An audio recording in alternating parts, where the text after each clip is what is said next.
C'est parti.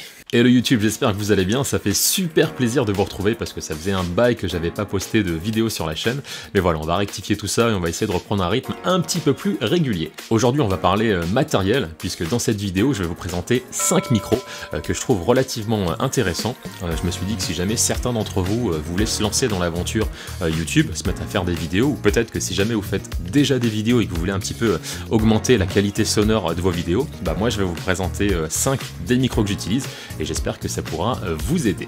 Avant de commencer, sachez que la plupart des micros que je vais vous présenter dans cette vidéo, vous pourrez aussi bien les utiliser avec votre caméra vidéo qu'avec votre téléphone, avec votre smartphone, puisqu'il est tout à fait possible de faire des vidéos YouTube avec son smartphone.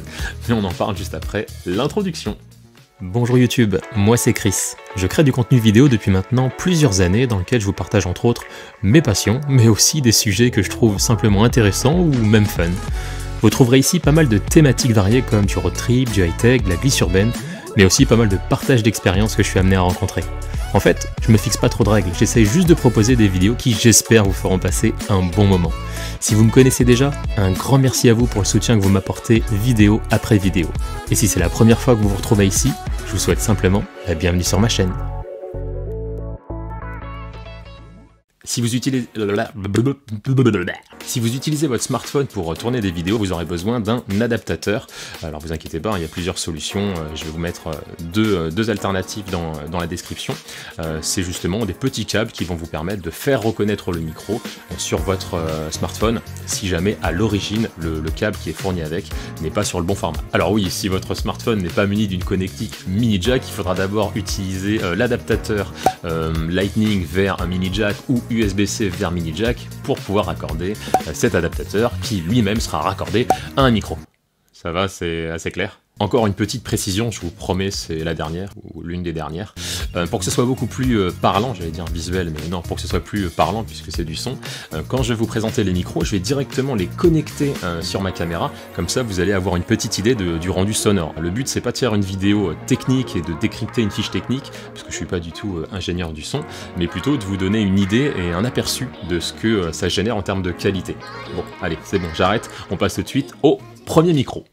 Alors avant de connecter le premier micro, je vous laisse écouter le son du micro interne de la caméra. Donc il est tout à fait possible de faire une vidéo avec le micro du boîtier. Maintenant la qualité ne sera pas forcément la meilleure, mais au moins ça vous donnera une petite idée. Allez, c'est parti, on connecte le premier micro.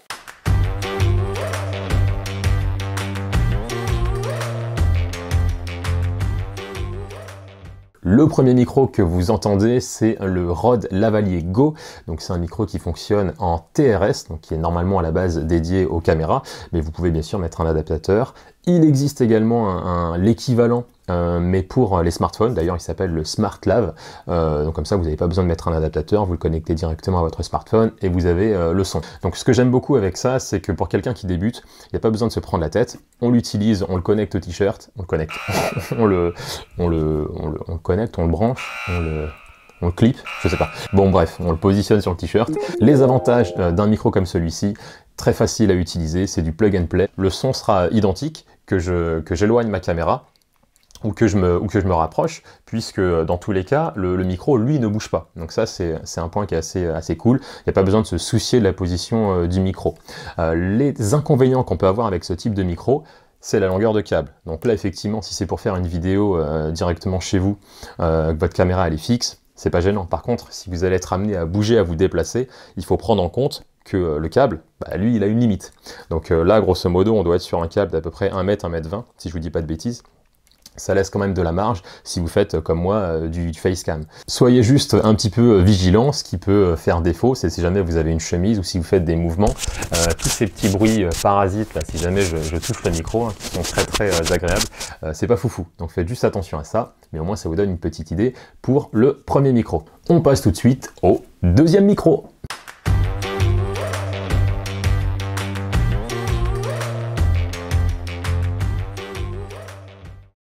On enchaîne tout de suite avec le deuxième micro, il s'agit du Rode Video Micro. C'est l'un des micros les plus populaires et ça fait déjà de nombreuses années. L'avantage, c'est que c'est un micro qui est très compact, c'est du plug and play, il n'y a pas besoin de l'alimenter, donc ça c'est assez intéressant. Il se fixe directement sur la griffe de votre caméra. Donc il faut juste faire attention parce que du coup le micro sera positionné à l'endroit de votre caméra, donc si jamais vous éloignez ou vous rapprochez votre caméra, le son ne sera pas le même, donc c'est juste un petit paramètre à prendre en compte. Voilà, il est fixé sur une petite ricotte, une petite suspension qui permettra d'éviter les tremblements, vous voyez, hein, si jamais je le bouge un petit peu, pour éviter qu'il y ait trop de grésillement dessus. Il est assez intéressant, moi je le trouve assez fonctionnel quand vous êtes sur une distance assez rapprochée, donc si vous êtes au-delà de 1 mètre, 1 mètre 50, ça va être un petit peu compliqué niveau qualité sonore. Par contre, quand vous êtes proche et que vous faites par exemple du vlog, c'est clairement un micro qui est assez extra. Il est vendu avec une petite bonnette anti-vent, donc ça c'est ce que vous allez pouvoir mettre dessus. Donc si jamais vous êtes en extérieur, si jamais vous avez du vent ou autre, ça permettra d'atténuer le son. Alors je sais pas si vous allez entendre, mais là je souffle dessus. Si jamais je retire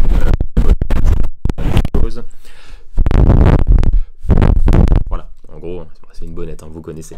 Mais en tout cas très bon micro. Mais voilà, ça reste un micro qui est relativement accessible. Donc si vous débutez sur YouTube ou en tout cas que vous voulez vous lancer dans la vidéo ou améliorer la qualité sonore sans avoir un budget trop important, bah, c'est une très bonne alternative. Je recommande et on passe tout de suite au troisième micro.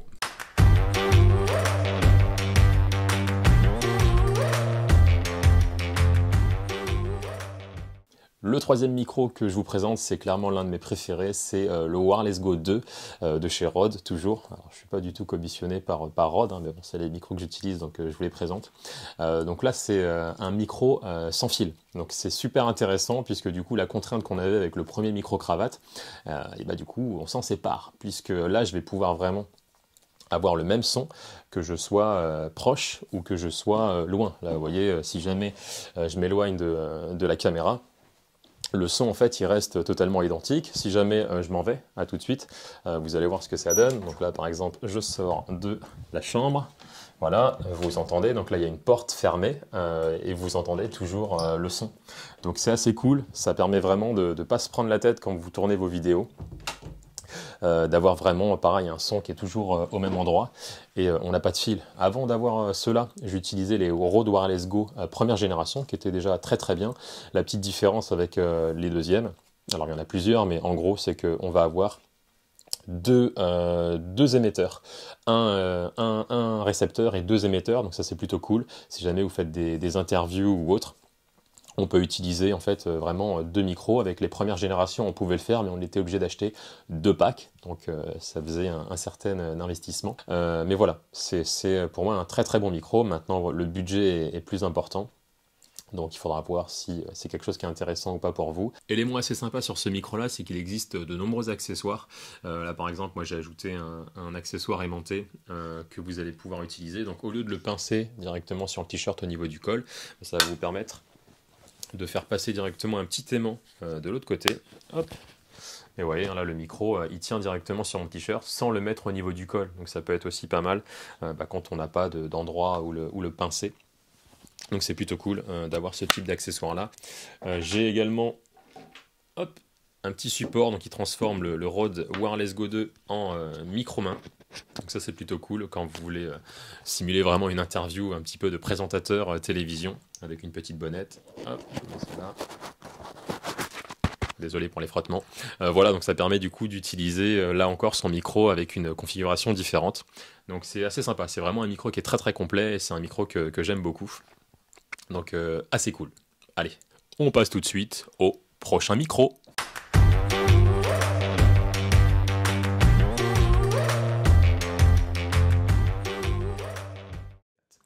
Le prochain micro que je vous présente, c'est un micro que vous voyez déjà depuis le début de la vidéo, puisqu'il est dans le champ de la caméra. C'est le Deity VMic D3 Pro. Donc j'adore vraiment ce micro, c'est un micro canon, donc c'est un micro directionnel. Il va capter le son en face. Donc là, vous voyez, hein, il est positionné à 30 cm de ma bouche à peu près. Donc vraiment, son rôle, c'est d'enregistrer le son qui est devant. Si jamais je me déplace, bah vous allez voir que le son est plus du tout le même. Là, je suis sur le côté. Là, si je bascule derrière, bah, vous allez logiquement beaucoup moins entendre. Mais voilà, si jamais vous êtes sur une configuration où, pareil, vous êtes en face caméra, bah, je trouve que c'est un excellent micro et la qualité sonore est juste incroyable. Ce que j'aime beaucoup sur ce micro-là, c'est que vous avez une petite molette qui va vous permettre de régler le gain, donc de régler le volume d'enregistrement du son du micro. Et ça, c'est assez cool, il n'y a pas besoin d'aller dans les réglages de la caméra pour pouvoir ajuster le son, mais on peut le faire directement via le micro, donc c'est plutôt cool. C'est un micro qui fonctionne avec une batterie, donc il faudra bien le penser à le recharger. C'est pour ça que je vous dis que j'ai toujours mon vidéo micro avec moi, mon Rode vidéo micro avec moi, parce que si jamais je me loupe, si j'ai plus de batterie ou autre, c'est toujours bien d'avoir une solution de secours. Mais clairement, c'est l'un de mes micros préférés. Donc il existe également en version non pro, donc le son est assez équivalent. La petite différence, c'est que vous n'aurez pas la petite molette pour régler le gain. Donc après, ce sera à vous de voir. Mais voilà, excellent micro, et micro que j'affectionne tout particulièrement.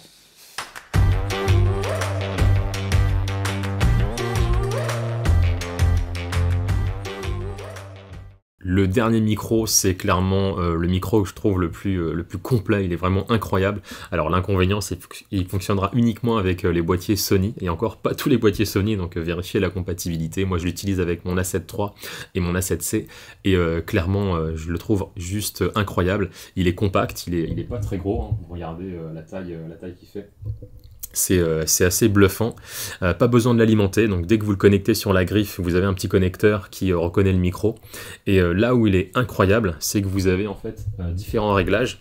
Donc là vous voyez, j'ai un enregistrement classique devant le micro, donc si jamais je bascule sur le côté, forcément on va m'entendre un petit peu moins. Si je bascule à l'arrière, là encore on va m'entendre encore moins. Par contre, je vais avoir la possibilité de choisir un son, hop, qui va être omnidirectionnel. Donc là, vous voyez, peu importe l'endroit où je suis, peu importe la direction dans laquelle j'oriente la caméra, je vais avoir un son identique, et ça, c'est juste incroyable. Donc si jamais vous êtes en condition de vlog, l'inconvénient avec les micros Canon, c'est qu'on est obligé de l'orienter pour parler en face. Là, c'est que je peux très bien filmer ce que je vois et me dire voilà, c'est juste fou quoi. Voilà, je vous partage mon ressenti. Alors bienvenue, là on est dans ma chambre, c'est l'endroit où je fais mes vidéos. Je vous montre un petit peu mon setup. Donc là voilà, il y a le micro ici, une lumière ici, une lumière secondaire, une top light en haut. Bref, enfin voilà, c'est vraiment juste incroyable. Et ce qui est vraiment bluffant, c'est qu'on a une réduction de bruit. Alors moi je connaissais ça sur les écouteurs, quand vous mettez des écouteurs, ça vous isole du monde, et là on a un peu la même fonctionnalité. Donc je vais pouvoir activer Noise Cancelling pour vraiment limiter les bruits extérieurs. Donc là, dans la chambre, on se rend pas trop compte, mais si jamais vous êtes dehors par exemple, et bam, direct en extérieur. Donc ouais, le cadre il est pas foufou, hein. Je me suis juste mis à proximité d'une voie où il y a des voitures qui passent pour que vous ayez une petite idée du bruit qu'il peut y avoir en extérieur avec du brouhaha en arrière-plan. Donc là, je suis toujours avec le micro, j'ai pas la réduction de bruit d'activer, donc ça vous permet de voir un petit peu ce que ça donne. Je vais attendre de voir que des voitures passent un petit peu. Voilà, donc ça vous donne une petite idée. Et maintenant, j'active la réduction de bruit. Hop, donc là on est de nouveau toujours sur le même spot bien évidemment. Là la réduction de bruit est activée, donc je ne sais pas si vous constatez une différence. Perso, moi quand j'avais testé, j'en avais trouvé une, donc après libre à l'appréciation de chacun. Et voilà, moi ça vous donne une petite idée des performances du micro avec un bruit en arrière-plan. Voilà, on retourne dans le studio. Ciao. Donc c'est vraiment bluffant, c'est vraiment fou la qualité qu'il a, les détails. Donc il est un peu cher, on va pas se mentir, hein, on est aux alentours de 300 € pour ce micro-là. Maintenant, ouais, si vous avez un boîtier Sony et que vous souhaitez vraiment capturer du son, pour moi c'est le micro à avoir. Mais bon, c'est un certain budget, on va pas se mentir.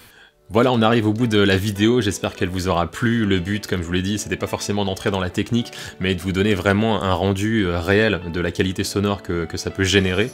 Alors là encore, c'est une approximation, puisque en fonction, comme je vous l'ai dit, du téléphone que vous allez utiliser, en fonction des réglages, du gain que vous allez choisir aussi sur votre boîtier, le rendu sonore sera un petit peu différent, mais au moins vous avez une base et vous avez une vraie idée de ce que ça peut donner si jamais vous vous lancez sur YouTube, ou si jamais vous voulez améliorer la qualité de vos vidéos.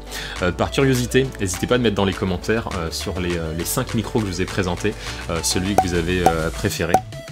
Donc si vous voulez pas mettre le nom, tapez juste 1, 2, 3, 4 ou 5, ça sera plus facile pour vous. Mais voilà, je suis curieux de voir, parce que ça aussi c'est très subjectif, hein, quand on entend du son.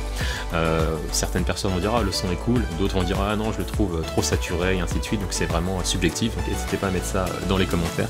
Voilà, si vous connaissez quelqu'un qui veut se lancer sur YouTube ou qui recherche un micro, n'hésitez pas à lui partager la vidéo, ça me permet d'améliorer mon référencement et pas mal aussi. Voilà, si vous n'êtes pas abonné à la chaîne, n'hésitez pas à le faire, à liker, partager la vidéo, à la commenter, ça aussi ça aide pour le référencement. Donc voilà, un grand merci à vous d'avoir suivi cette vidéo jusqu'au bout. Vous risquez de me voir plus régulièrement parce que je vais avoir un petit peu plus de temps, donc voilà, je vais prendre un peu plus de plaisir et je vais essayer de vous trouver des thèmes un petit peu cool pour ça. Donc là c'était du matos aujourd'hui, mais on va parler skate, on va faire du vlog un peu, enfin voilà, on va essayer de se diversifier, même si je sais que normalement on reste sur un segment, ben moi j'ai pas envie de rester dans des cases, j'ai envie de faire ce qui me plaît. Voilà, je vous embête pas plus longtemps, encore merci à vous, prenez soin de vous, prenez soin de vos proches et à très bientôt pour une nouvelle vidéo. Ciao.